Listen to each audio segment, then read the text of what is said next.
Bonjour et bienvenue à la deuxième vidéo du chapitre Nombres entiers et rationnels du programme de troisième.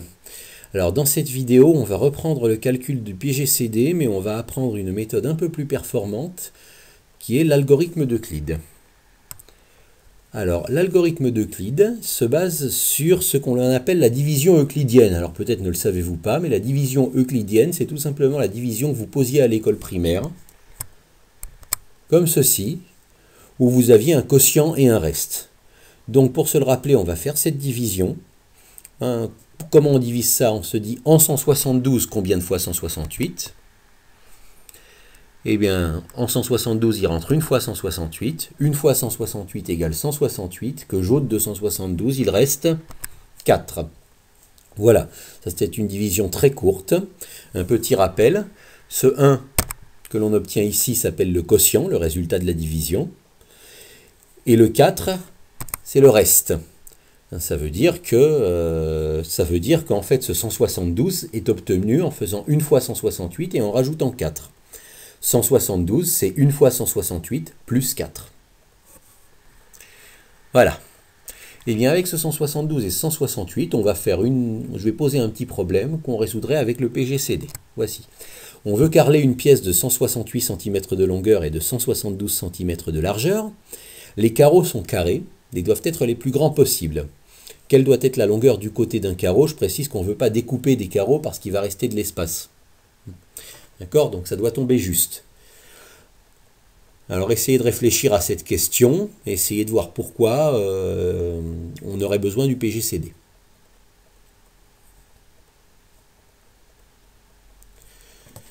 On a besoin du PGCD parce que si on veut que ça tombe juste et qu'on ne veut pas découper de carreaux, on doit pouvoir diviser exactement 168 par la largeur d'un carreau et 172 doit être également divisible exactement par la largeur d'un carreau. Il ne doit pas y avoir de reste. D'accord? Donc les carreaux devant être les plus grands possibles, on ne pourra pas tout simplement se contenter de prendre des carreaux de 1 cm de largeur, ça aurait été la solution de facilité.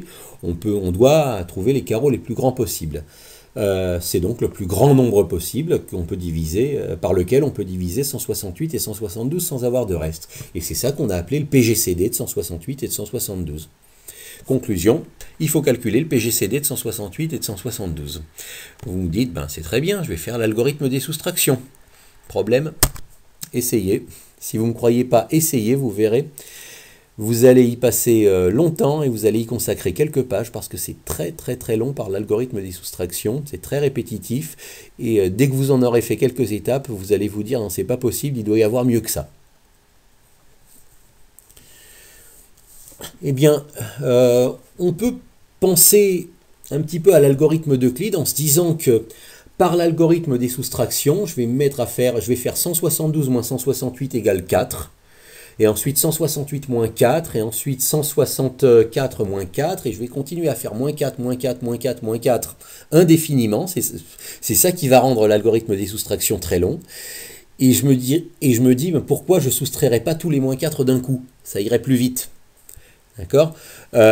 Soustraire tous les 4 d'un coup, c'est en fait savoir combien de fois 4 rentre dans 168, c'est en fait faire une division euclidienne. Okay? Donc on va se servir des divisions euclidiennes. Pour être sûr que ce qu'on va soustraire plusieurs fois, on le soustrait tout d'un coup. Donc ça ira forcément plus vite. Alors on va faire de la division euclidienne de 172 par 168, ça tombe bien, c'est celle qu'on a déjà faite.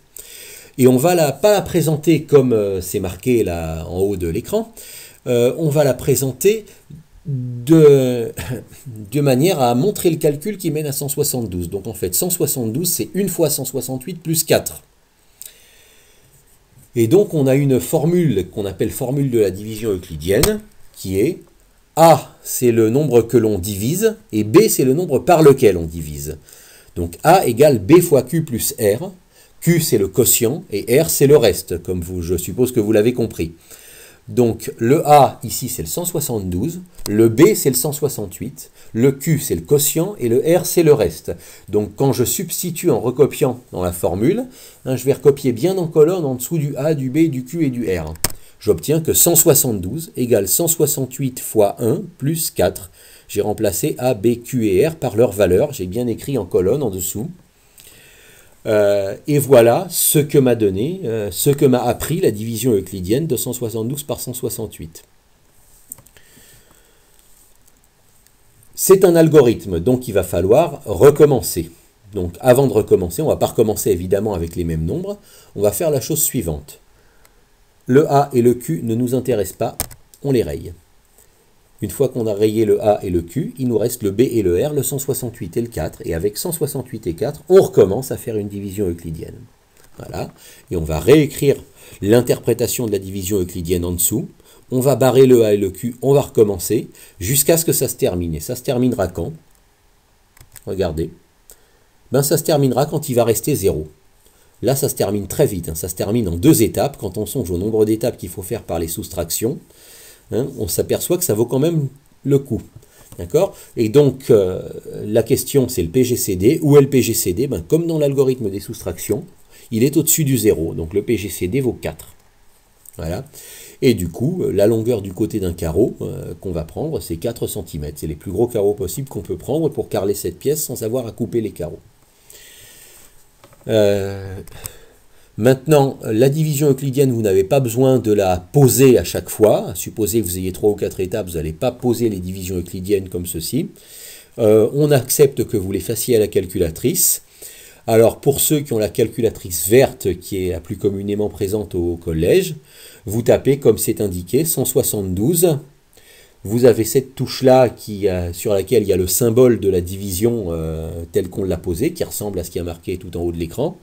172 divisé comme ceci par 168. Et quand vous appuyez sur la touche pour effectuer le calcul, vous voyez qu'il vous donne la valeur de Q et la valeur de R, la valeur du quotient, la valeur du reste. Vous n'avez donc plus qu'à remplir le tableau de l'algorithme d'Euclide. Pour la calculatrice orange, pour arriver à cette touche de division, il faut taper seconde et le signe divisé. Donc vous tapez 172, seconde divisé, 168. Et ça vous donne également la valeur de Q et la valeur de R, le quotient d'abord et le reste après. Voilà, de cette manière, vous pouvez remplir le tableau qui est écrit en colonne, ici, avec la division euclidienne,